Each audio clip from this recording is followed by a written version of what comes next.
나아가자.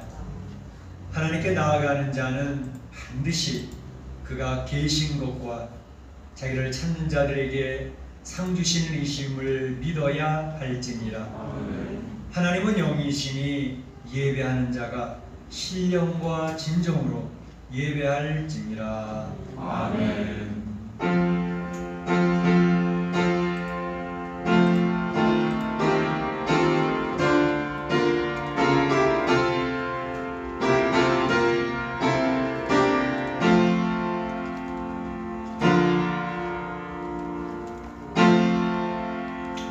사랑과 은혜가 풍성하신 우리 하나님 아버지, 세상 종말에 그 사랑하는 백성들을 보호하시고 온전하게 구원으로 인도하시는 그 하나님께 영광과 찬송과 존귀를 올립니다. 오늘도 주의 사랑하는 성도들을 주의 전전으로 불러 모아주시고 하나님의 성호를 찬양케 하며 경배케 하며 마음껏 목청 높여 주님 앞에 나갈 수 있도록 인도하심을 감사합니다. 하나님, 오늘 이 자리에 임재하여 주시옵소서. 주님의 살아계신 그 영광을 선포하여 주시옵소서. 이 멕시코 인내 삶을 살면서 피곤하고 지쳐있던 주의 백성들, 코로나 재앙으로 인하여 위축되어졌던 주의 백성들, 주님 위로하시고 격려하시고 힘을 주시기를 원합니다. 오늘도 이 자리에 올라오기를 그렇게도 원하지만 이 자리에 오지 못하고 가정에서 하나님 앞에 머릿속에 예배드리는 주의 백성들, 주님께서 동일한 은혜를 베풀어 주시옵소서. 하나님께서 올해 영광 받으시며 저희에게 무한한 은혜를 입혀주시고 능력을 더듬어 주시는 복된 시간 되어주기를 소원하옵고 예수님의 이름으로 기원하옵나이다. 아멘.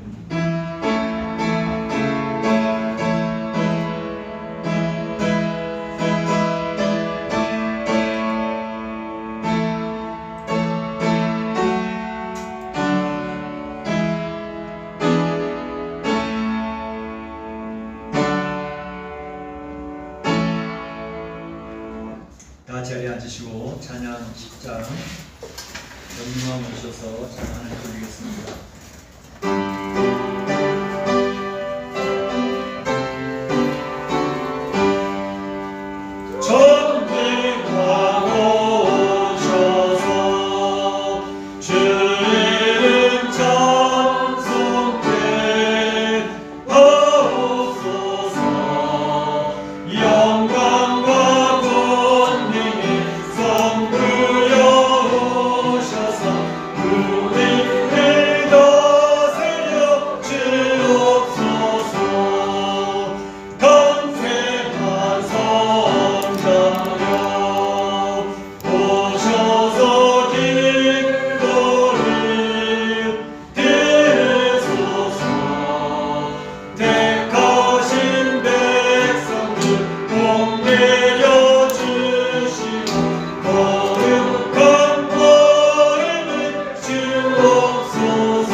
성시교독 33번이 되겠습니다. 성시교독 33번 시편 72편입니다. 하나님이여 주의 판단력을 왕에게 주시고 주의 공의를 왕의 아들에게 주소서.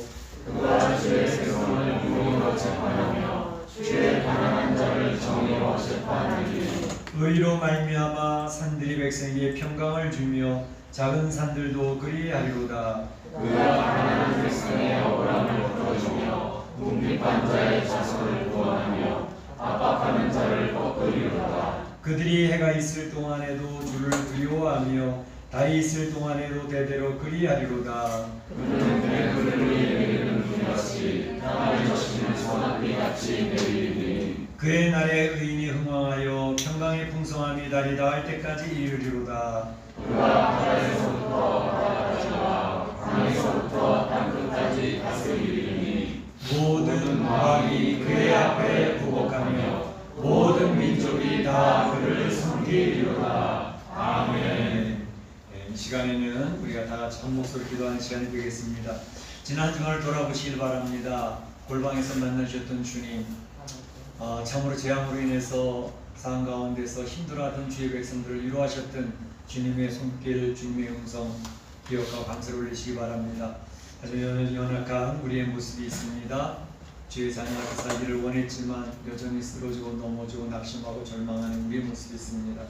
그리스도의 보혈이 오늘 이 시간에도 흘러갑니다. 그리스도의 보혈을 덧입고 참으로 주 앞에 나아가 주의 놀라운 능력을 덧입는 귀한 시간 되시길 바랍니다. 다시 한 목소리 기도하겠습니다. 사랑의 하나님 감사합니다. 주님께서 오늘도 주의 백성들을 주의 이름으로 도와주시고 더불어 이렇게 하나님 앞에 예배를 할 수 있는 귀한 은혜를 해주시니 감사합니다. 아버지 하나님, 오늘 시간에도 저희들 중에 함께 하여 주시옵소서. 지난 한 주간을 하나님 앞에 기도합니다. 골방에서 만나셨던 주님, 주의 말씀을 묵상할 때 저희들에게 은혜를 주셨던 주님, 주님 앞에 기도하며 주님 앞에 찬양을 올릴 때에 저희들의 눈물을 닦아주시고 저희들에게 귀한 음성을 들려주시며 위로하셨던 주님을 찬양합니다.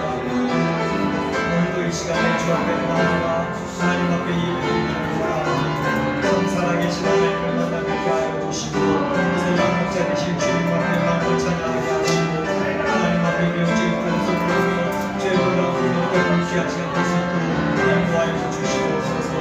하나님께서는 저희에게 많은 은혜를 베풀고 계시지만 저희의 연약함 부족해서 자주 쓰러지고 넘어지고 다치고 좌절할 때가 많이 있습니다.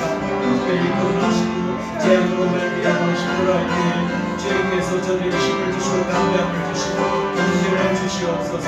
코로나19와 코로나가 속히 하나님이 끝날 수 있도록 인도하여 주셔서 백신과 치료제가 나올 수 있게 하여 주시고 참으로 2,000만이 넘는 많은 확진자들 주님 기력을 주셔서 저들이 인내하며 잘 회복될 수 있도록 인도하여 주시고 하나님의 사명을 다하는 여러분들을 기억하여 주셔서 우리 인생의 얼마나 부족한 존재인지를 깨달으며 죽음을 이겨내신 주님, 부활의 주님을 기억을 하고 하나님의 부활의 소망을 가지고 이 위기의 때를 이겨낼 수 있는 주의 백성들과 이 세상 사람들이 될 수 있도록 인도하여 주시고 밤에 답을 쌓지 않게 하시고 교만해지지 않게 하시고 두려워 떨지 않게 하시고 하나님의 은혜를 붙들고 수 있는 저희들에게 인도하여 주옵소서.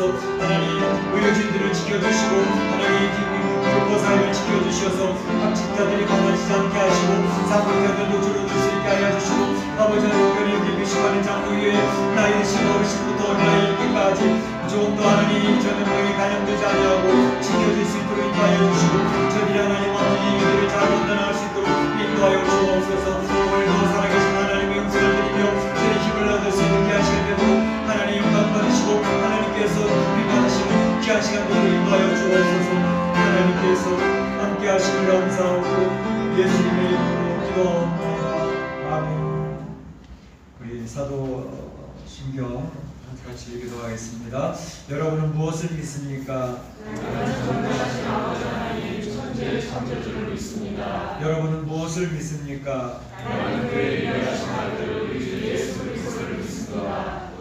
성령을 인도되어 모든 나라에 계시고 본디오 빌라도에게 고난을 받아 십자가에 못 박혀 죽으시고 장사를 뒤 사흘 만에 죽은 자 가운데서 다시 살아나셨으며 하늘에 오르시어 전능하신 아버지 하나님께 앉아 계시다가 오히려 살아있는 자와 죽은 자를 심판하러 오십니다. 여러분은 무엇을 믿습니까? 하나님의 성령을 믿으며 거룩한 공교회와 성도의 교제와 죄를 용서받는 것과 몸의 부활과 영생을 믿습니다. 아멘. 찬송가 384장 찬양드리겠습니다.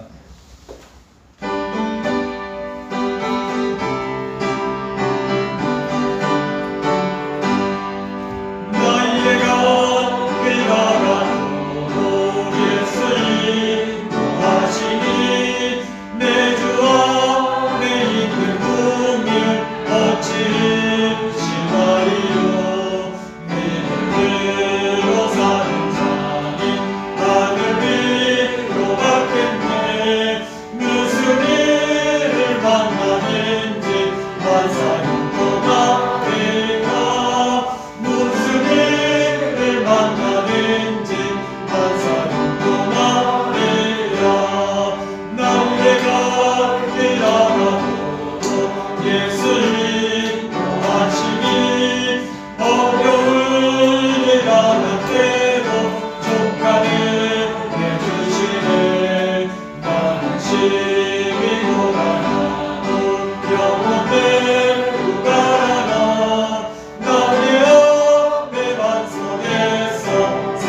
기도하시겠습니다. 예수께서 이르시되 할 수 있거든이 무슨 말이냐. 믿는 자에게는 능히 하지 못할 일이 없으니 없느니라 하시니, 사랑과 은혜가 충만하신 하나님 아버지, 코로나19로 지금껏 겪어보지 못한 고통과 불안의 시기에 지난 한 주일도 저희를 온전히 지켜주시며 감사의 기도를 올립니다. 하나님, 인간의 몸속에 침투한 바이러스 하나도 제대로 치료하지 못하면서 문명이라는 미묘하에 주님을 부정하고 어리석은 교만의 바벨탑을 쌓아 올렸던 저희들의 죄를 회개하오니 용서하여 주시옵소서. 주여, 코로나19로 인하여 모두가 걱정과 불안에 떨고 있는 때에 저희들이 의지할 분은 오직 아버지 한 분뿐이니 저희들을 지켜주시옵소서. 바이러스에 감염되지 않도록 저희들의 건강을 지켜주시옵소서. 경제적인 어려움에 처하지 않도록 저희들의 삶을 지켜주시옵소서. 영적으로 좌절되지 않도록 저희들의 심령을 지켜주시옵소서. 세상을 살아가면서 도무지 알 수 없는 고난을 당할지라도 그 고난은 언젠가 때가 되면 그저 스쳐 지나가는 바람과 같은 것이니 고난에 좌절하지 않도록 저희들을 지켜주시옵소서. 대신 그 고난을 능히 감당할 수 있는 신앙의 깊이와 그 크기를 허락하시오. 인생을 살아가면서 겪는 모든 고난들을 주님을 향한 믿음으로 슬기롭게 극복하게 하여 주시옵소서. 하나님, 주님을 믿는 믿음의 자녀로 살아감에 있어서 될 수 있으면 시험이나 고난이 없는 평안한 삶을 살기를 희망합니다. 그러나 시험이나 고난이 없다는 것이 꼭 좋은 것만은 아닐 수 있음을 깨닫습니다. 시험이 없이 믿음이 더 성장하기에는 한계가 있으며 고난이 없이 믿음이 더 단단해지기에도 한계가 있음을 깨닫습니다.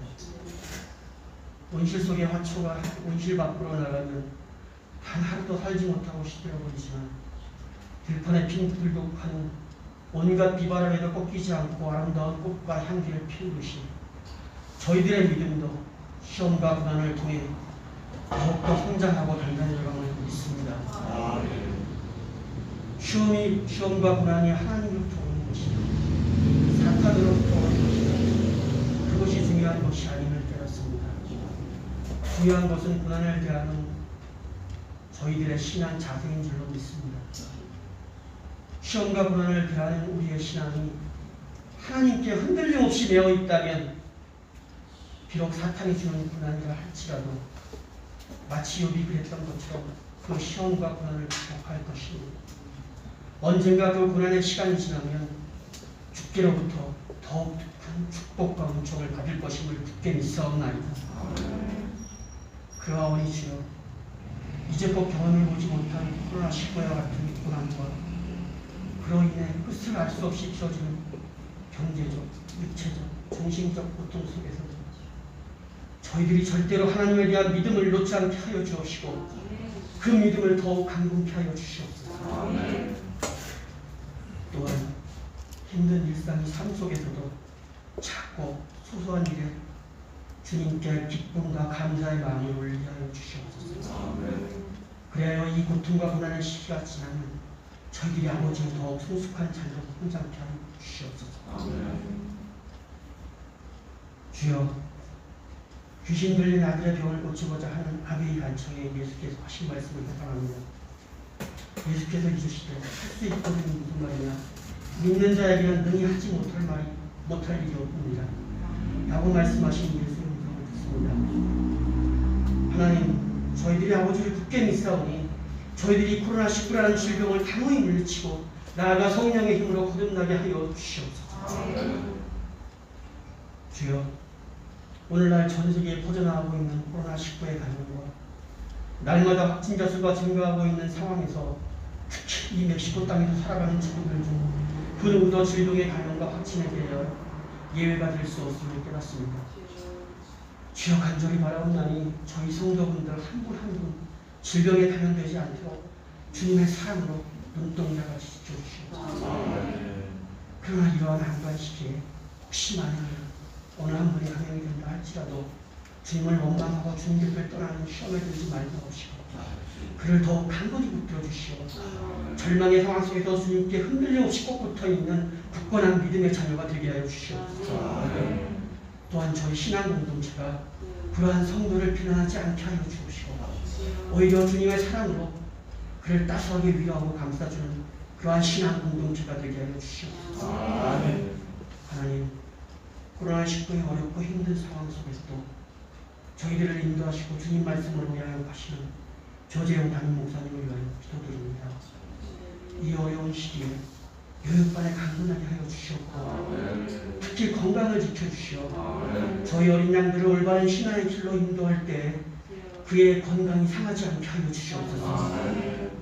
또한 사모님과 그리고 멀리 미국에 계신 가족분들의 건강을 온전히 지켜주시옵소서. 오늘도 목사님께서 주님의 말씀을 전하실 때 성령께서 함께 하시어 살아 숨쉬는 생명의 말씀을 전하게 하여 주시옵소서. 저희들 그 말씀 붙잡고 내일부터 새롭게 시작되는 한 주를 주님의 은혜 아래서 아버지의 신실한 자녀들로 살아가게 하여 주시옵소서. 주님, 이제는 예배를 시작하는 시간입니다. 예배의 시종을 온전히 주님께 맡겨오며 모든 영광 주님으로 받으시옵소서. 예수 그리스도의 이름으로 감사하며 간절히 기도합니다. 아멘.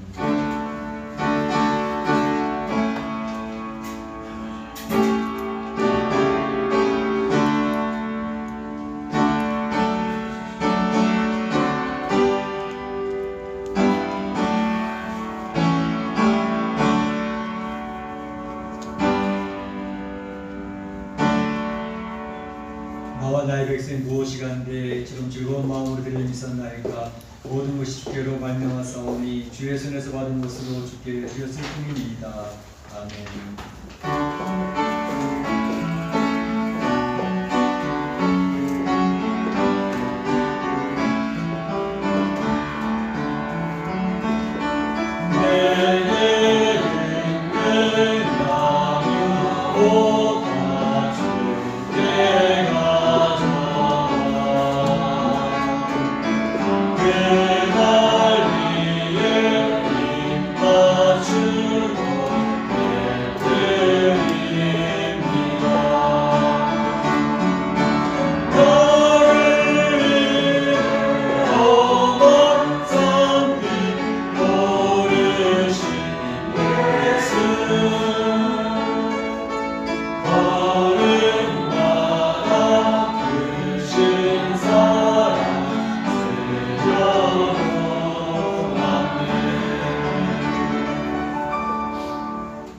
살아계신 하나님 감사합니다. 오늘도 이 무한 코로나로 인해서 모든 사람들이 죽음의 공포 가운데 두려움 가운데 빠져 있는 때이지만 우리 사랑하는 성도들은 하나님이라는 것을 두려워하지 아니하고 주의 존전에 모여서 하나님의 성호를 찬양하며 경배하고 있습니다. 아멘. 주의 전에 올라올 때 귀한 물질을 구별하여 올려오니 이 물질을 흥양하여 주시옵시고 아멘. 하나님이 약속하신 귀한 복들을 저들의 가정과 사업터에 부어주시기를 원합니다. 아멘. 특별히 경제적으로 어려운 때를 만났습니다. 이러한 코로나로 인해서 참으로 가정이 위축되고 있습니다. 사업도가 무너지고 있습니다. 이러한 위기 때에 하나님께서 어떻게 저들을 돌보시는지, 공급자가 되시는지, 문제 해결자가 되시는지 경험하는 귀한 시간들이 되어지기를 원합니다. 간증거리들이 넘쳐날 수 있도록 도와주시옵소서. 그래서 경제적으로 힘들지 아니하도록 도와주시옵소서. 까마귀가 엘리야를 먹여주었던 것처럼 참으로 그러한 놀라운 역사들이 저들의 가정에서 체험되게 하여 주옵소서.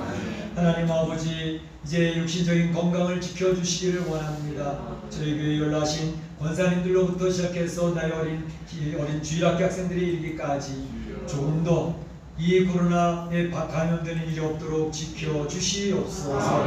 또 다른 질병도 틈타지 못하도록 막아주시옵소서. 영적인 건강도 허락하여 주시옵소서. 담대하게 이 위기를 헤쳐나갈 수 있도록 도와주시옵소서.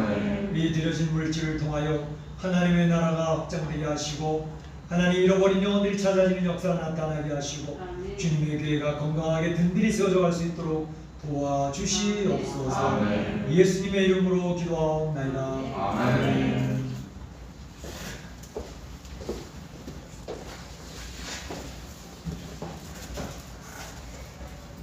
교회 소식을 알려드리겠습니다. 네, 목장 모임 이제 주일날 이렇게 줌을 통해서 모이고 있습니다. 우리 목장들이 잘 모여서 서로 단결하고 서로 귀한 교제를 통해서 교회 본질은 성도들 간의 교제거든요. 그 교제는 식사 교제도 있지만 영적인 하나님 은혜를 나누고 기도 제목을 나누고 그래서 서로 격려하고 서로 배려하고 그래서 이 어려운 때를 이겨나가는 것이 교회 공동체의 귀한 본질 중에 하나입니다. 우리 사랑 성도들이 이렇게 만나지 못하기 때문에 자칫 이게 공동체 의식이 약화될 수도 있고 결속력이 약해질 수도 있고 영적으로 나태해질 수 있습니다. 줌을 통해서 또는 전화를 통해서 또는 카톡방을 통해서 조용히 영적인 교제를 나눠주시길 바랍니다. 특별히 이제 이렇게 공동체의 교제도 필요하지만 개인의 신앙을 지키는 것도 굉장히 중요합니다. 그래서 개인의 신앙을 잘 세우기 위해서는 골방 기도가 끊어지면 안 됩니다. 이런 때일수록 골방 기도가 잘 세워질 수 있도록 하나님 앞에 나갈 수 있길 바랍니다. 여러의 기도 제목을 아뢰는 것도 중요하지만 찬양 속에서 주님의 품에 안기는 그러한 하나님의 교제, 주님의 따뜻한 품을 느끼는 그러한 골방에서의 하나님과의 교제, 이런 것이 풍성해질 수 있도록 기도해 주시기 바랍니다. 참 이런 때에 이제 어떤 가정들은 이제 더욱더 가정 예배를 드리면서 어린아이들과 말씀을 한 장씩 읽어가지고 또 말씀에 대한 내용을 어린아이들로부터 또 질문도 받고 대답도 해가면서 가정이 든든하게 세워져가면서 봅니다. 가정이 교회입니다. 목장이 교회입니다. 그 교회들이 든든히 세워져야 우리 뮤지컬 장로회가 든든하게 건강하게 세워져 갈 수가 있습니다. 하나님과의 관계를 힘써 주시기를 바랍니다.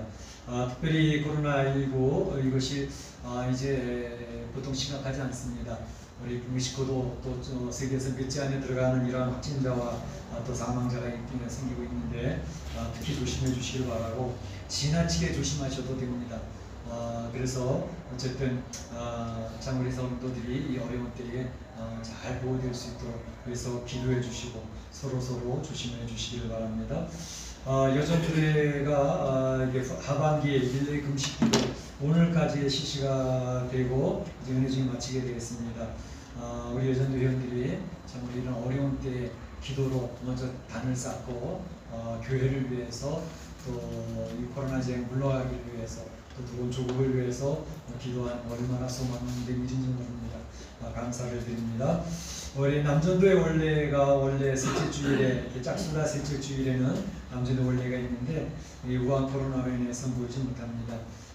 이렇게 모이지 못하더라도 카톡방을 통해서 서로 중요한 정보들을 나누시고 특별히 은혜의 교제들을 나누시고 기도 제목들 나누시고 서로 돌보는 모습들이 풍성해질 수 있기를 바랍니다. 이제 우리 중보기도에도 열심히 힘써 주시기를 바랍니다. 우리 교회가 지켜질 수 있는 것은 기도 사역자들로 인해서 교회가 지켜질 수가 있습니다. 지난 금요일에도 오픈 나오셔서 기도하셨는데 우리 가정에서 오시지 못하는 분들도 열심히 중보기도에 참여해 주시기를 바랍니다. 감사한 것은 우리 신원호 집사님의 여동생 신선숙 집사님이라고 계십니다. 남편 우리 한영계 장로님이신데 우리 교회에 한 작년에 이렇게 좀 나오시다가 좀 나오고 계시는데 이제 그 집사님 가정에서 마스크를 이렇게 도네이션해 주셨습니다. 마스크가 굉장히 질이 좋은 마스크더라고요. 그거를 보니까 20개씩 오늘 20개씩 들어있는 한 박스씩 여러분들이 필요하시면 가져가시기를 바라는데 뭐 이렇게 계산을 해보니까 한 2만 배속 넘을 것 같더라고요. 그러니까 가실 때 한 박스씩 가져가시고 그리고 나중에 또 필요하시면 더 얘기하시면 갈 수 있겠습니다. 우리 한영계 장로님, 신육사님 가정에 감사를 드립니다. 하나님 말씀 보도록 하겠습니다. 하나님 말씀 요한계시록 6장 17절에서 7장 4절까지 보도록 하겠습니다.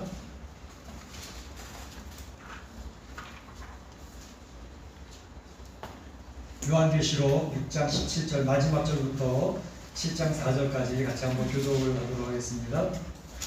그들의 진노의 큰 날이 이르렀으니 누가 능히 서리요 하더라.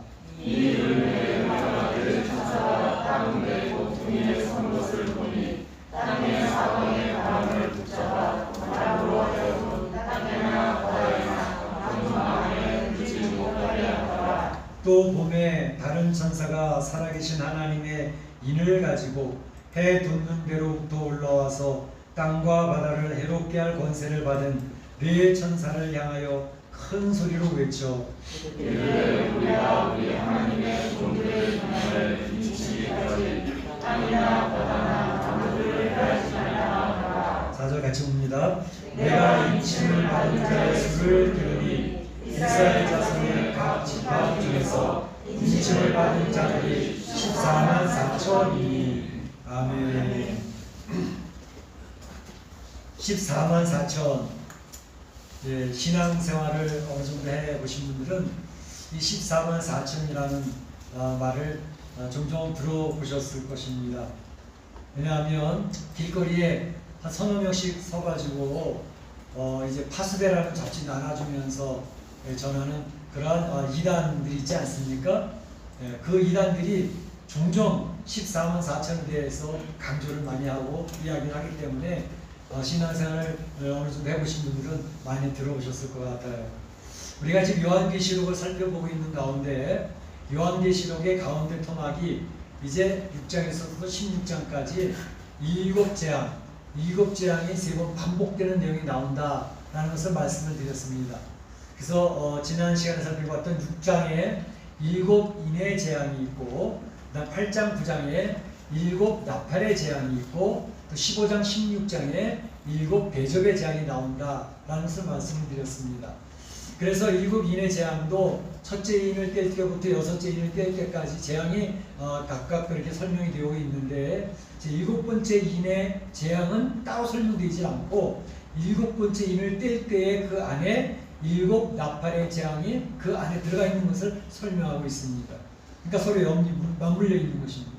뿐만 아니라 7 나팔의 재앙도 6번째 나팔까지는 그 재앙을 설명하고 있는데 7번째 나팔의 재앙은 따로 설명되지 않고 7번째 나팔을 불 때에 그 안에 바로 7 대접의 재앙이 또 들어가 있습니다. 그것도 서로 물려 있는 것을 볼 수 있습니다. 그래서 말씀드렸던 것처럼 7인의 재앙은 인의 재앙부터 대접의 재앙까지 서로 비슷비슷한 내용들이 전개가 되는데 다른 점은 좀 다른 부분도 있긴 하지만 굉장히 점점 강해지는 모습으로 점점 확대되는 모습으로 그 재앙들이 설명되고 있다라는 것을 말씀을 드렸습니다. 그래서 이것은 환란의 시대에 임하는 그런 재앙들을 설명을 하게 되는데 바로 6장에서부터 16장까지 그 가운데 토막에 7 재앙이 3번 반복되면서 나오는데 그런데 중간중간에 삽입구가 들어가 있습니다. 삽입되는 내용이 있습니다.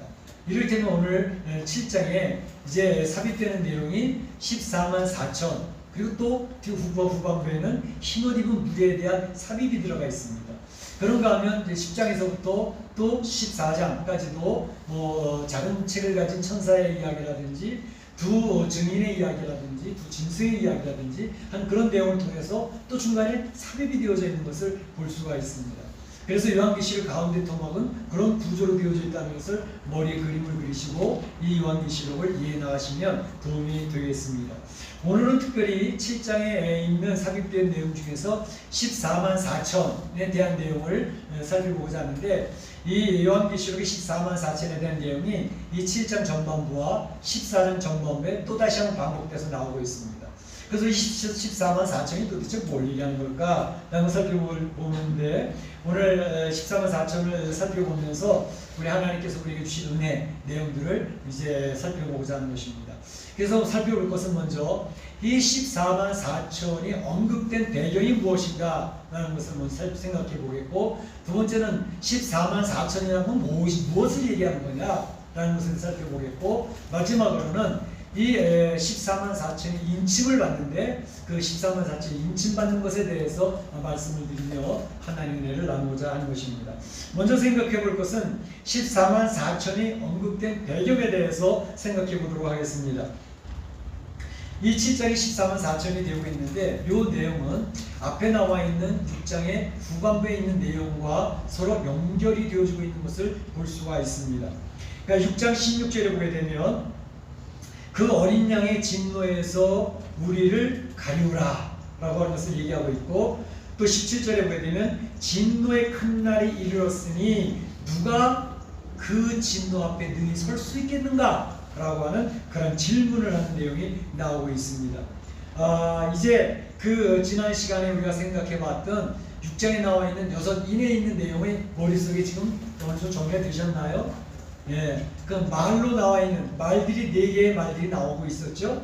첫째 인을 뗄 때에는 어떤 말이 나왔습니까? 흰말, 흰말 탄자가 나오고 있고, 활을 가진 흰말 탄자가 나오고, 두 번째로는 붉은 말이 나왔죠. 붉은 말을 뭐를 가졌죠? 칼을 가졌다 그랬죠.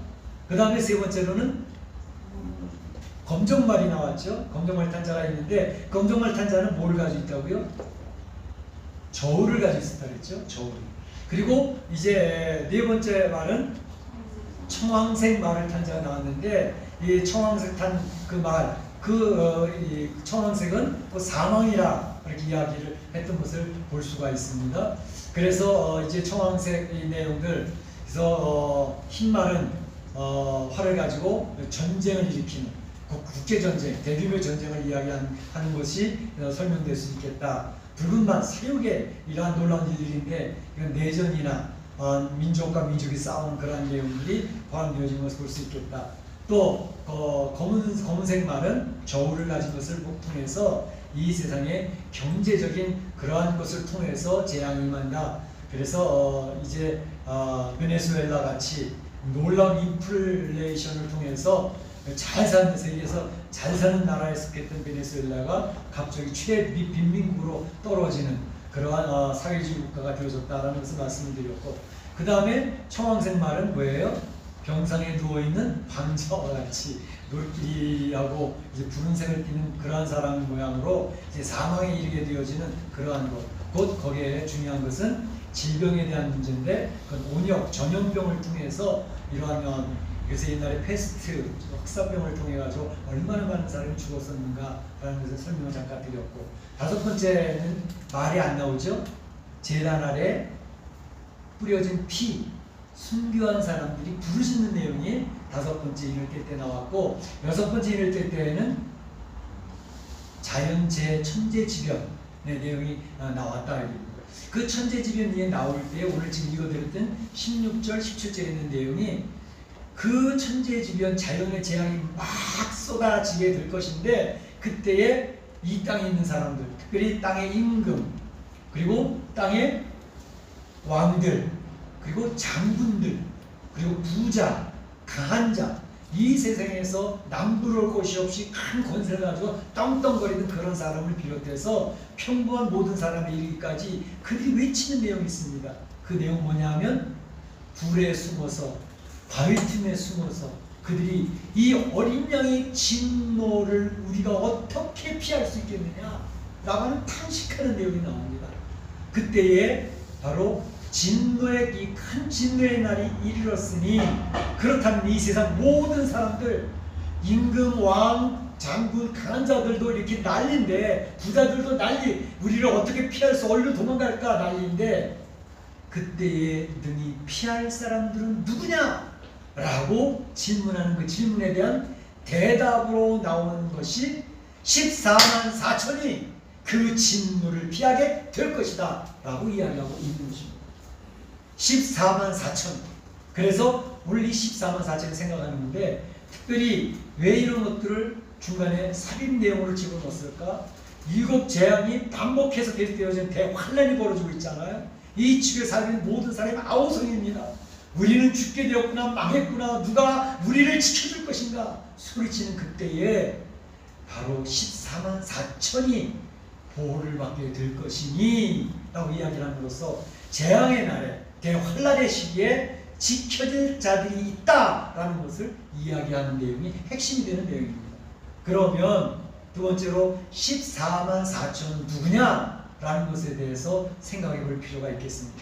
14만 4천. 먼저 생각해 볼 것은 그 잘못된 이단, 여호와의 증인이 14만 4천 바로 자기네들 것이냐 이렇게 이야기를 하고 있지 않습니까? 그래서 그들이 이야기하는 14만 4천, 여호와의 증인, 자기네들이 14만 4천이라고 이렇게 이야기를 합니다. 여호와의 증인의 이 큰 이단은 이제 러셀이라고 하는 사람이 1852년부터 64세까지 살았던 사람인데, 이 사람이 이 이론을 만들어 나가게 됐습니다. 그리고 이제 그의 후계자였던 러더포드라고 하는 사람이 바로 여호와의 증인이라는 말을 처음으로 쓰게 되어졌는데, 이 사람은 1942년까지 73세를 살다가 죽은 사람인데, 이 러셀이라는 사람이 이제 재림론에 대해서 틀렸다는 것을 증거를 했죠. 그가 1874년에 제1차 예수님의 재림선을 이야기했습니다. 방위성교회가 그랬던 것처럼 이제 1974년에 주님이 재림하신다라고 얘기했는데, 그 해가 지나가도록 예수님이 재림하시지 않았어요. 그 1차 재림론이 실패했습니다. 그리고 난 뒤에 40년 후에 또다시 2차 재림론을 이야기를 했습니다. 그런데 1914년에도 또다시 재림한 것을 사람들이 확인할 수가 없는 상황이 됐습니다. 그때 이 러셀은 예수님이 재림하셨는데 지금 공중 재림을 하고 계시는데 사람들 눈에는 안 보이는 거야 라고 이렇게 또 이제 그 내용을 바꿨습니다. 뿐만 아니라 이 러더포드는 그때 그 사람들이 계속 얘기했던 게 14만 4천의 그런 여호와의 증인의 인구가 차게 되어지면 바로 이러한 놀라운 이 세상에 정말 임할 것이다 라고 하는 그런 교리를 계속 이야기했는데, 사실은 여호와의 증인이 1940년도 되니까 14만 4천 명이 넘어버린 거예요. 14만 4천이 꽉 차버리니까 그 다음에는 어떻게 되지? 그래서 그들이 교리를 또 바꿨습니다. 그래서 14만 4천은 특별히 이제 예수님과 함께 다스릴 사람이고, 그 넘어서는 사람들은 이제 또 다른 숫자로 이제 하나님이 계산하실 것이다. 그래도 우리는 14만 4천에 주님과 함께 다스리는 자가 되어야 돼 라고 하면서 여호와의 증인, 그 왕국회관, 그 파수대를 통해서 계속 그들이 이들을 이제 증거하고 있습니다. 여호와 증인의 가장 핵심적인 잘못된 교리는 뭐냐면, 예수 그리스도를 그들은 피조물로 이야기합니다. 예수 그리스도가 하나님이 아니라는 것입니다. 성부 하나님 여호와가 창조하신 첫 번째 피조물이 예수 그리스도라는 거예요. 그렇기 때문에 삼위일체를 부인합니다. 그래서 예수 그리스도의 신성을 부인을 하는 그러한 이단이 되어지고, 그들의 교리체계가 허점이 굉장히 많이 있는 것이죠. 그러나 여호와의 증인들은 이 14만 4천의 수에 들기 위해서 지금도 생명을 내어걸고 전도하는 일에 온 힘을 기울이고 있습니다. 자기 재산을 다 바쳐서 14만 4천 구원받는 자의 수, 하나님 예수님과 다스린 자의 수에 들어가기 위해서 행함으로 구원을 얻으려고 하는 그런 모습이 있다는 것입니다. 바로 이것은 바로 여호와 증인의 잘못된 14만 4천에 대한 해석이 되겠습니다. 그럼 정상적인 해석은 어떻게 설명할 수 있겠느냐? 정상적인 해석은 크게 두 가지가 있습니다. 아니, 정상적인 해석도 두 가지예요. 하나로 딱 정리된 게 아닙니까? 네, 그렇습니다.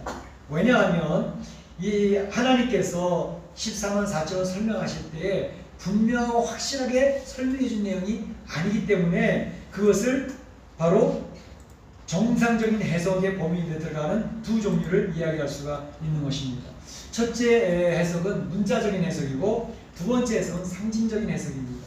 문자적인 해석이라고 하는 것은 바로 유대인 중에서 14만 4천이 있게 될 것이다 라는 것을 이야기하는 것이 문자적인 해석입니다. 왜냐하면 그 밑에 보게 되면 이제 우리 읽지는 않았지만 5절부터 8절까지 보게 되면 지파 이름이 나옵니다. 유대인의 지파들 중에서 유다 지파, 루벤 지파, 이스라엘 지파 쭉 이야기를 하면서 바로 이 사람 12,000명 이렇게 해가지고 14만 4천이라는 내용을 설명하고 있기 때문에 이 성경적으로 보게 되면 이 사람, 이 유대인들을 14만 4천이라고 얘기하는 거 아닌가? 라고 이렇게 문자적으로 해석하는 해석이 있습니다.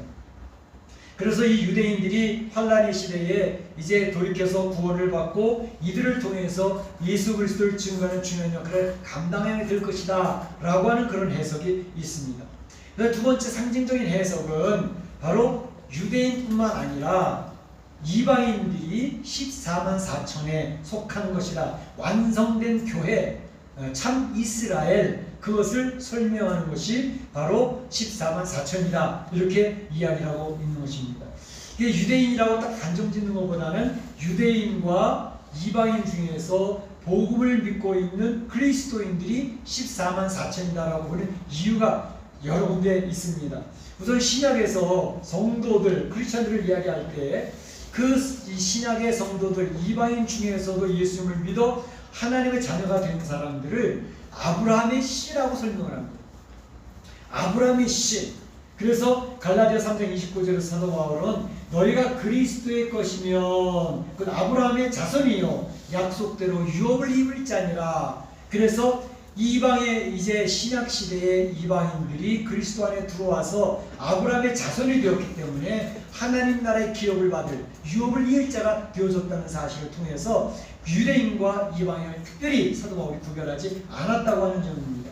빌립보서 3장 3절에서도 바로 유대인 참 예수님을 바로 믿는 사람들이 참 할례자들이다 라고 이야기하는 것을 볼 수 있습니다.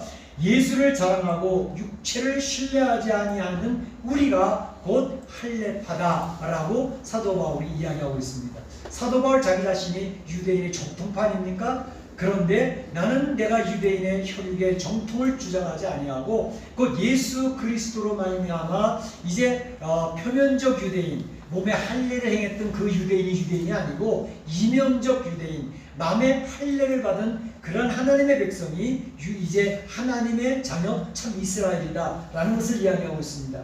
이 내용은 구약 성경에서도 예레미야도 계속 얘기하고 있죠. 이제 몸에 할례를 받았다고, 이제 그들이 율법을 가졌다고, 성민이라고 그것만 자랑하고 있었지 하나님의 말씀을 하나도 지키지 않는다는 거죠. 아니 오히려 거부하고 무시하면서 자기 생각대로 살아가는 인본주의 신앙인들이 되어졌기 때문에 하나님 그들을 다 제해버리셨다는 것이죠. 이제 하나님께서 찾으시는 것은 예수님 안에서 이면적 할례를 받은 사람들, 바로 아브라함의 자손이 된 기업을 유업으로 받은 하나님의 백성들이 참 이스라엘이요 참 할례파요 그리고 그들이 하나님의 구원받는 백성이 되어질 것을 이야기하고 있는 것입니다. 그렇다면 앞에서 얘기했던 유대인이라고 하는 문자적인 해석에 대해서 다시 한번 생각해 볼 내용은 오늘 그 뒤에 보게 되면 이제 12지파의 내용을 설명을 하게 되는데 그 12지파를 설명할 때 사실은 이 12지파의 언급이 언제부터 사라지기 시작을 했느냐, 그것은 북쪽 이스라엘은 아수르에게 멸망되면서부터 10지파의 개념이 없어져 버립니다. 이미 아수르는 거의 포로 정책을 쓸 때에 그곳에 있었던 이 유대인들을 전부 이스라엘 백성들을 자기네들이 정복했던 모든 땅을 흩어버립니다. 그리고 그 북쪽 이스라엘 땅에는 자기네들의 이제 종족들을 갖다 심어넣어가지고 완전 이민족을 만들죠. 그래서 그 10지파라고 하는 개념 자체가 사라져버리고 맙니다. 뿐만 아니라 남쪽 유다지파는 바로 유다지파와 베냐민지파 그리고 레위 사람들 이런 사람 중심이 되어졌는데 바벨론의 포로로 끌려와서 이제 그곳에서 70년 생활을 하면서 다시 돌아오긴 했지만 그 이후로는 이 지파, 12지파의 개념이 굉장히 이제 사라져버리는 그런 모습으로 디아스포라로 그냥 살아가는 그런 내용이 되어졌다는 것을 볼 수가 있는데 오늘 여기 7장 5절에서부터 8절까지도 지파들의 이름을 언급을 하는데 앞에서 전통적으로 이야기하는 지파의 설명과 좀 다른 부분들이 많이 나옵니다. 이를테면 12지파를 이야기할 때 12지파의 계수 안에 들어가지 않는 지파가 있었습니다. 혹시 여러분 기억하십니까? 12지파를 쭉 이야기하는데 12지파를 이야기하면서 레위지파는 언급하지 않습니다. 레위지파는 구별된 지파예요. 그 대신 레위지파가 빠지면서 누가 들어가죠? 므낫세와 에브라임, 요셉을 둘 나눠가지고 가서 12지파를 채우는 거죠. 그래서 그런 얘기를 얘기했는데 그 다음에 여기서는 레위지파가 언급이 되고 있습니다. 뿐만 아니라 므낫세 지파를 이야기하면서 특별히 에브라임 지파를 따로 이야기하지 않냐고 요셉 지파라고도 이야기를 합니다. 보통 정통적으로 이야기했던 지파의 구분과 다른 면입니다. 뿐만 아니라 여기에서는 보면 단지파를 또 빼놓고 있습니다. 단지파. 이 단지파에 대해서는 여러 학설들이 있는데 단지파는 사사기 18장 후반부에 보게 되면 단지파가 이제 미가 제사장을 자기 지파의 제사장으로 추대하고 돈을 주고 월급을 주고 당신은 우리 지파의 제사장이요 라고 이제 데려가지요. 한 가정의 제사장으로 있다가 그 당시는 많은 사람들이 이제 영적으로 어두워진 시대고 하나님 순종하지 않기 때문에 레위 지파 또 제사장이나 이런 사람들이 가서 부쳐먹을 땅이 없었어요. 기업이 없는 지파니까. 그러니까 여기저기 유리방랑하면서 겨우겨우 뭐 먹고 살아갈 수밖에 없는 그때에, 그러니까 사사지파는 사람들이 자기 생각에 옳은 대로 살아가는 시대거든요. 하나님 없이 살아가는 시대인데, 그러니까 그들을 지도해야 될 레위지파나 제사장이나 이런 사람들이 천대받는 시대였어요. 그때에 이제 미가라고 하는 제사장 지파, 그 사람은 레위는 바로 단지파의 초청을 받아가지고 야, 한 개인의 집에서 제사장 하는 것보다 우리 지파의 제사장 하는 게 더 좋지 않겠니? 그래서 우리가 계속 잘할 테니까 우리 지파의 제사장이 되죠. 그래서 허락하에 갔는데, 그때 할 때 단지파에서는 자기네들이 새긴 우상을 섬겨야 돼 라고 제안을 했던 것입니다. 그래서 단지파가 처음으로 이런 지파별로 우상 섬기는 약장을 섰기 때문에 하나님께서는 이 12지파를 이야기하는 가운데 단지파를 우상 섬기는 첫 출발을 했던 지파라서 빼놓은 것 같다, 이렇게 해석하는 성경학자들이 있습니다. 뿐만 아니라 예레미야에서도 단지파의 중에서 아마도 적그리스도가 출현하지 않을까라고 하는 그렇게 해석하는 사람들도 있고, 어쨌든 지금 요한계시록에서 마지막에 구원받는 하나님의 백성들을 이야기하면서 레위지파가 들어가 있고 단지파는 빠져버리는 이런 일이 있고, 또 한 가지는 12지파의 가장 장자는 누구였죠? 야곱의 큰아들 루벤이잖아요. 루벤이 큰아들이니까 루벤이 언급이 되어져야 되는데, 이 12지파를 얘기하는데 여기서는 유다지파를 첫 번은 언급을 합니다. 그러니까 유다는 바로 이 이스라엘의 영적 이스라엘의 장자 역할을 감당했던 지파라는 것이죠. 곧 다윗을 통해서 예수 그리스도가 나오는 메시아 지파라는 것입니다. 그래서 이 지파의 특성이 바로 마지막 때에 하나님의 구원이 이루어지는 메시아를 중심으로 한 구원 사업을 중심으로 해서 기록되어진 지파의 구분이라는 것을 통해서 바로 여기서 이야기하는 이 12지파를 언급하는 내용이 과거의 구약에서 생겨났던 12지파의 정통적인 설명이라기보다는 구원을 중심으로 메시아를 중심으로 한 그러한 예수 그리스도의 복음을 믿는 그 하나님의 백성, 구원의 언약의 백성들을 14만 4천이라고 볼 수 있다는 것입니다. 뿐만 아니라 사실 이 말씀을 기록하고 있던 사도 요한도 이 유대인에 대해서 설명을 하는데 굉장히 부정적인 내용을 많이 설명을 하죠. 우리가 일곱 교회를 설명하는데 그곳에서도 자칭 유대인이라고 얘기하는데, 그들은 자칭 유대인이라고 하지만 사단을 빼라 라고 얘기를 하잖아요. 그 유대인들이 사단이야 라고 설명하는 내용을 사도 요한을 통해서 볼 수가 있는 것이죠. 그렇기 때문에 여기서 우리가 얘기하는 것이, 아하, 유대인을 통한 14만 4천이라고 보는 것보다는 바로 예수 그리스도의 복음을 받아들인 참 이스라엘된 하나님의 구원받은 백성 14만 4천이라고 보는 것이 좀 더 성경적이다 라고 우리가 설명할 수 있다고 하는 것입니다. 14만 4천은 예수님을 구주로 영접해서 정말 하나님 안에서 구원받을 백성 14만 4천을 이야기하는 것입니다. 그런데 왜 하필 14만 4천일까 라고 하는 것입니다. 왜 14만 4천으로 이렇게 하나님 백성 구원받은 백성 설명을 할까 이야기하죠.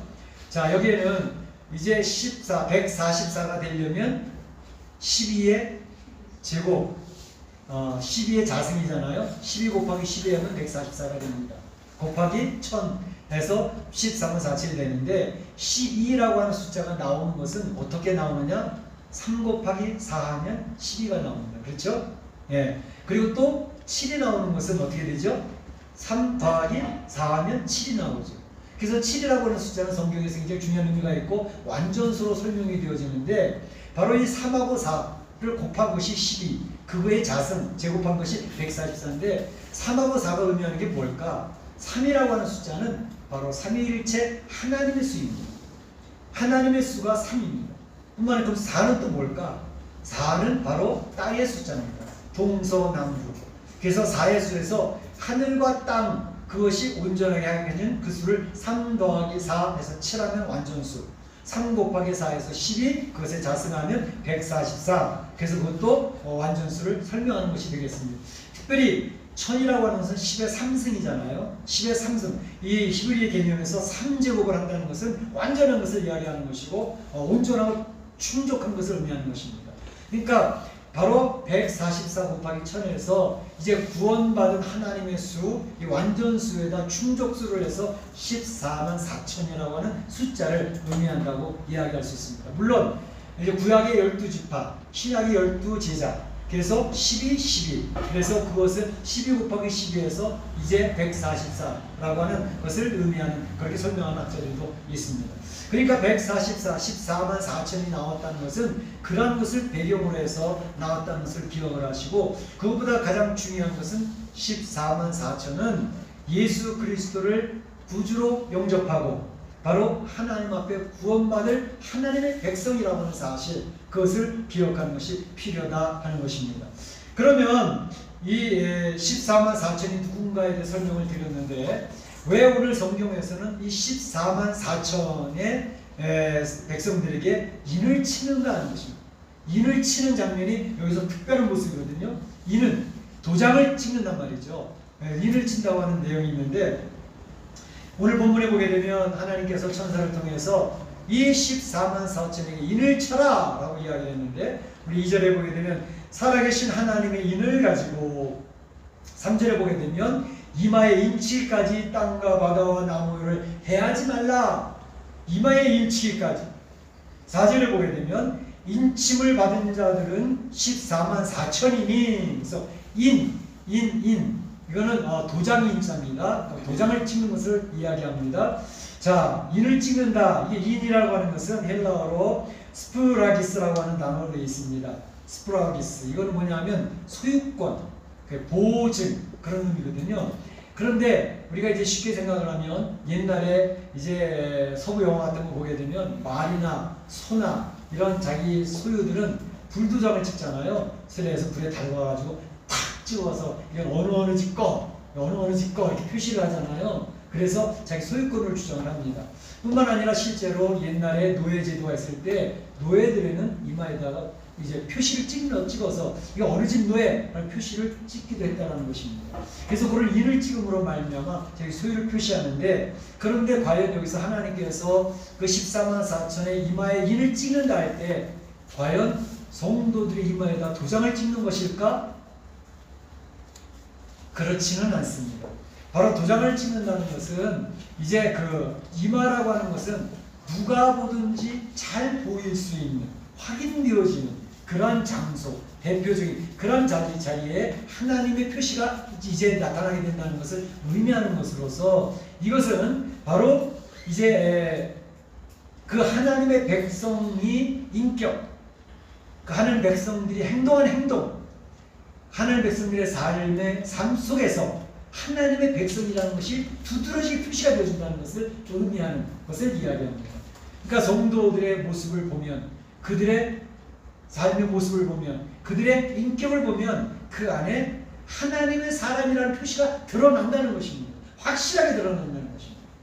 이제 에베소서 1장 13절에 보게 되면 이렇게 되어 있습니다. 인친다는 내용이 나오는데 진리의 말씀 곧 너희의 구원의 복음을 듣고 그 안에서 믿어 약속의 성령으로 인치심을 받았으니, 약속의 성령으로 인치심을 받았다라고 얘기했습니다.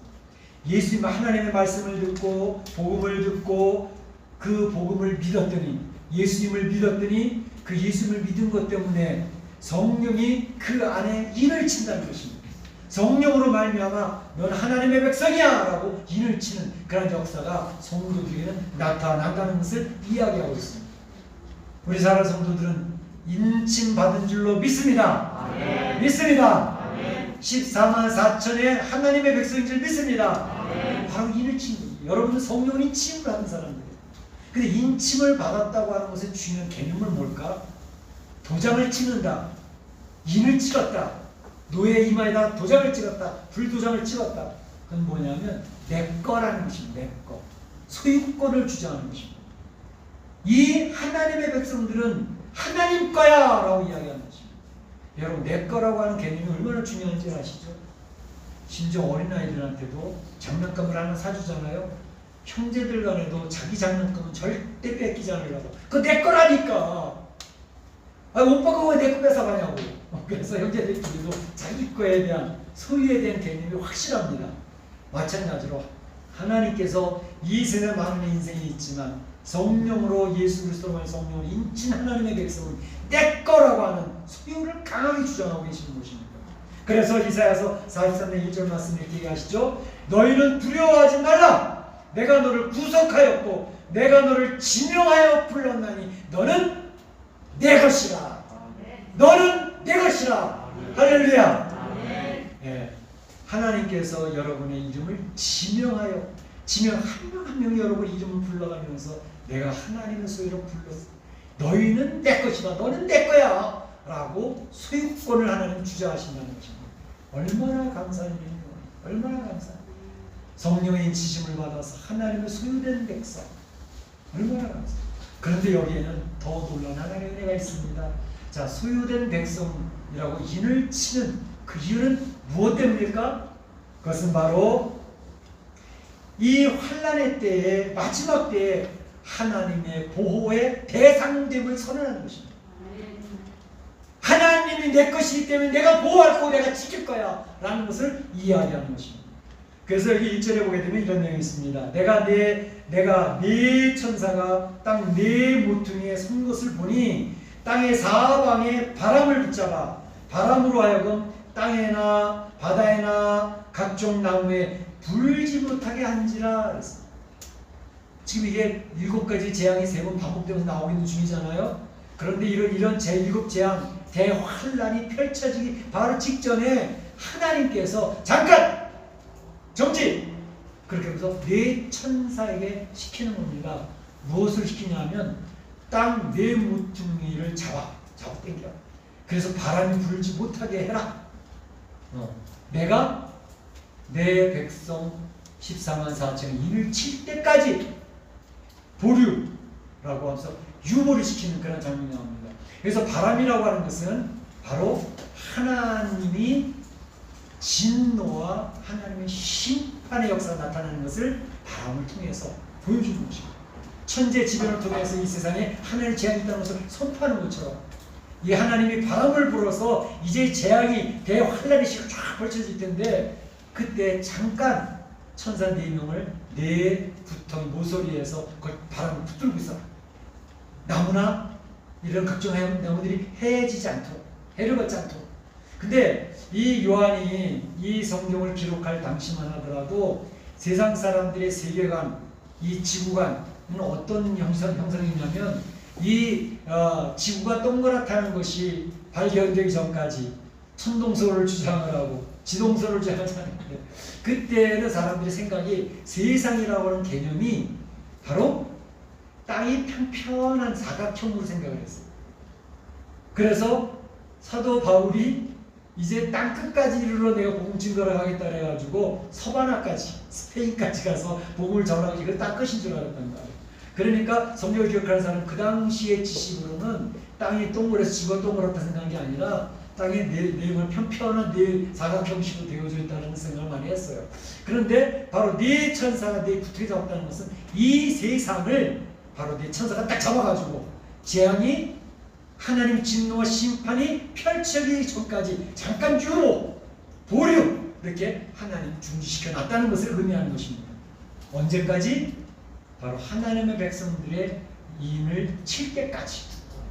그러니까 이 세상의 대환란, 대재앙 이런 것들이 막 벗어나서 이 견디기 힘들기 전에 바로 하나님이 인을 쳐서 내 백성 보호하기 위해서 내가 보호할 그 백성들로 내가 구별해 놓을 거야. 그래서 인을 치신다는 것입니다. 이게 보호의 개념이 있는 것입니다.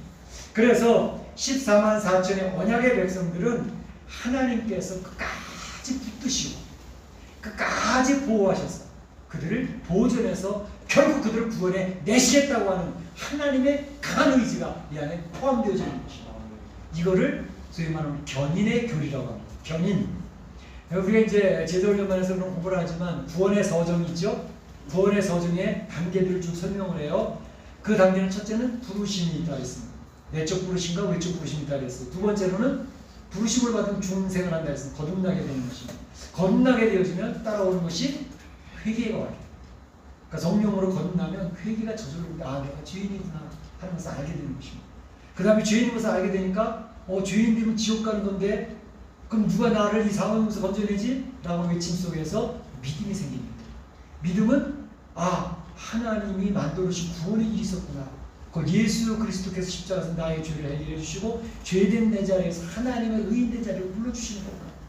그래서 그것이 믿음, 그걸 믿음으로 이제 칭의, 하나님의 자녀라고 의인이 되었다고 칭함받기는 칭의 단계가 있습니다. 칭의 다음에는 뭐가 있죠? 양자, 너는 이제 하나님의 자녀야. 하나님의 자녀로 양자, 입적되어져요. 어덥션. 하나님 자녀로, 원래 하나님 자녀가 아닌데 하나님 자녀로 들어왔다는 의미입니다. 그래서 양자가 되어지면 양자된 다음에는 그 다음 하나님의 자녀로 이제 우리가 세례도 받고 성령의 지침을 받아 사내 자녀로 신앙생활을 하면서 그 다음 단계는 뭐예요? 성화. 네, 성화, sanctification. 그래서 점점 하나님의 자녀답게 지어져 가는 거예요. 변화되어져 가는 거예요. 그게 성화의 단계라고 해요.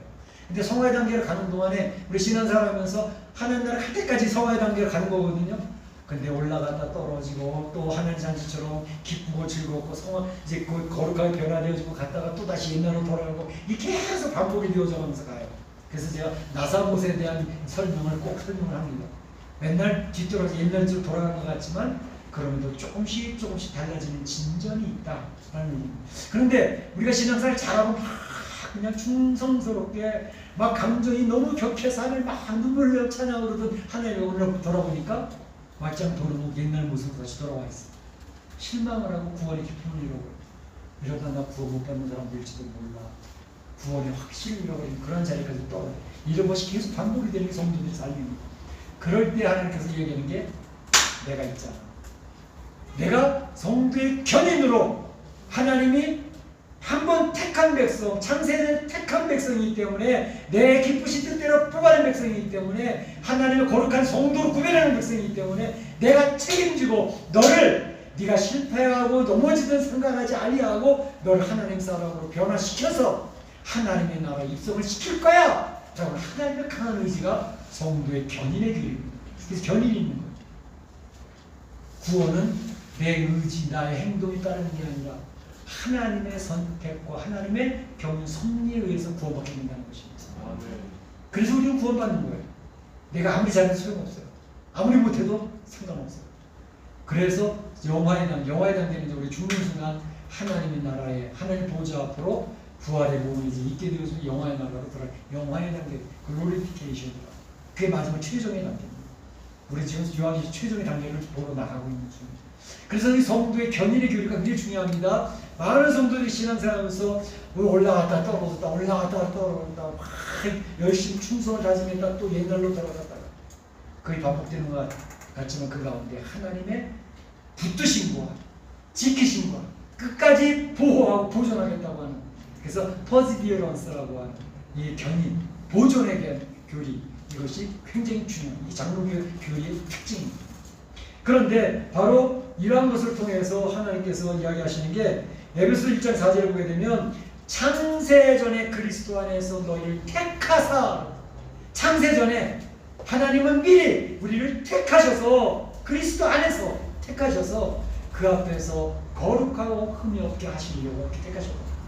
에베소 1장 4절 또 로마서 8장 33절 이제 교회 카톡방에 올라왔죠. 로마서에 대한 나눔이 로마서 8장 34절에 뭐라고 했습니까? 누가 등이 하나님의 택하신 자들을 고발하리요. 하나님의 택하신 자를 누가 고발하겠느냐? 왜? 하나님 우리를 의롭다 하셨으니. 하나님 우리를 의롭다고 선언해 주셨어요. 의롭다고 간주해 버리셨어요. 그때 어느 누구도 우리를 너 죄졌잖아, 너 옛날로 다시 돌아갔잖아, 정죄할 수가 없다는 것이 얼마나 감사합니다. 그래서 로마서 8장 35절에서는 얼마나 신나는 고백을, 신나는 그런 간증을 사도 바울이 얘기하고 있습니까? 누가 우리를 그리스도의 사랑에서 끊으려? 누가 우리를 그리스도의 사랑에서 끊으려? 아무도 끊을 수 없다는. 환난이나 공고나 박해나 기근이나 적신이나 위험이나 칼이야, 이 세상에 어떠한 것이, 어떤 공포가, 두려움이, 사망이 그리스도의 사랑에서 나를 끊어낼 수 있겠느냐? 이 세상에 엄청난 대환란이 온다고 해도, 이 세상에 엄청난 재앙이 임한다 할지라도 그리스도의 사랑에서 어느 누구도 우리를 끊어낼 수 없다. 바로 그것을 선언하는 것입니다. 14만 4천 그런 주님 앞에 인침받은 언약의 구원받은 백성들이 된다는 것을 선언하는 내용이 오늘 말씀의 핵심인 것입니다. 사랑하는 성도 여러분, 세상의 종말이 가까워오고 있습니다. 그렇게 되지 않습니까? 저는 보면 세상이 저절로 정말로 가고 있구나 하는 걸 많이 느끼고 있습니다. 그래서 이제는 종말의 시기에 대환란이, 이 우한 코로나 이거 아무것도 아닙니다. 이제 막보입니다. 점점 더 엄청난 이러한 재앙들과 주님의 진노 심판, 어린 양의 진노를 피하고 우리를 가려다고, 우리를 숨게 다고 소치 세상 사람들이 외치고 있는 그때에 하나님의 백성, 언약의 백성들에게 하나님이 서진을 치, 인을 쳐서 주님께서 내가 너에게 피난처야 라고 주님의 품에 우리를 피난처 보호하십니다.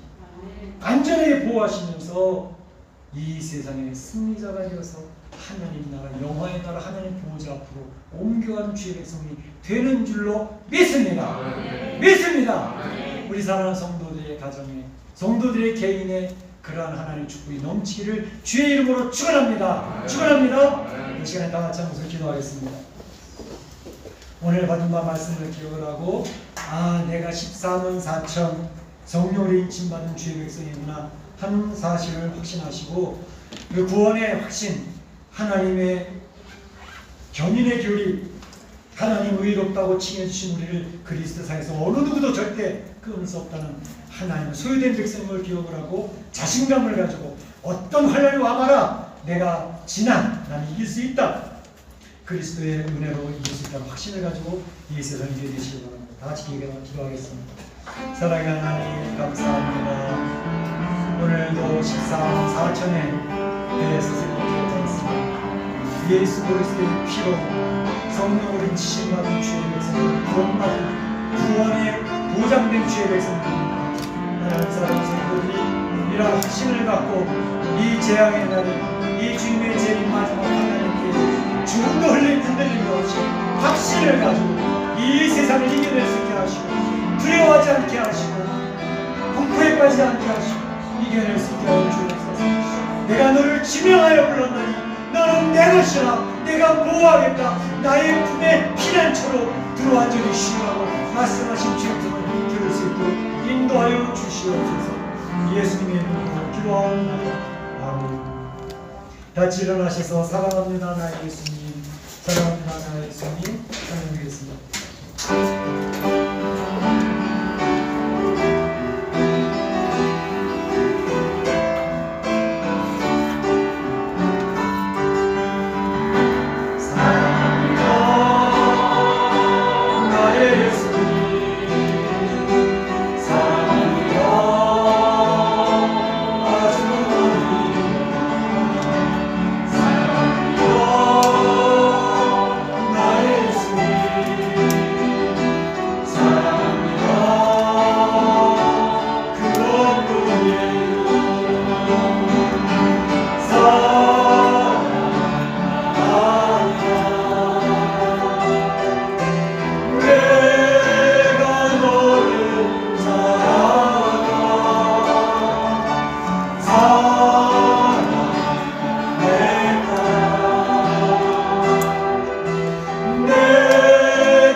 충만하심과 성령님의 감동감화 교통하심이 우리가 14만 4천 예수 그리스도의 보혈로 성령으로 인치심을 받은 구원받을 주의 백성인 것을 기억을 하고 이 세상 종말에 어떠한 대환란이 온다 할지라도 주님의 소유된 백성으로서 하나님의 품 안에 피난처로 삼아 이 세상을 이겨낼 것이라는 확신을 가지고 이 세상에서 승리하기로 소원하는 우리 온 성도들 머리와 가정과 자녀와 일터 가운데 우리 교회 가운데 이제로부터 영원토록 함께 있을지어다. 아멘.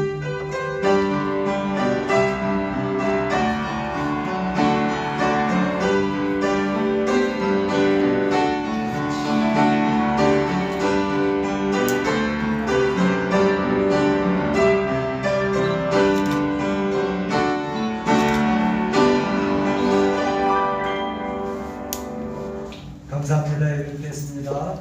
나가실 때 마스크 한 박스씩 가져가시기 바랍니다. 안녕하세요. 감사합니다.